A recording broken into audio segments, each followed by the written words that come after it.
Are you getting stutters or annoying motion blur in Sifu? In this video I'll show you two simple fixes to make the game smoother and sharper.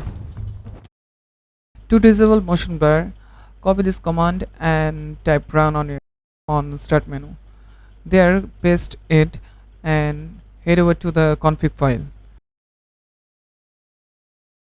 There go to Windows client or Windows No editor.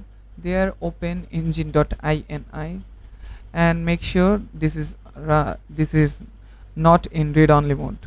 There add that line from the description. This is the line and paste it here. After that, save the file and close it and run the game.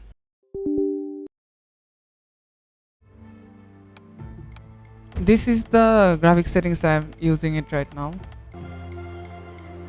For the stuttering issue, simply run MSI Afterburner and leave it running in the background while you play Sifu. No complicated settings are required. Just leave it on the background and this will stutter. So that's how you can fix stuttering and disable motion blur in Sifu. Thanks for watching and don't forget to subscribe for more gaming fixes.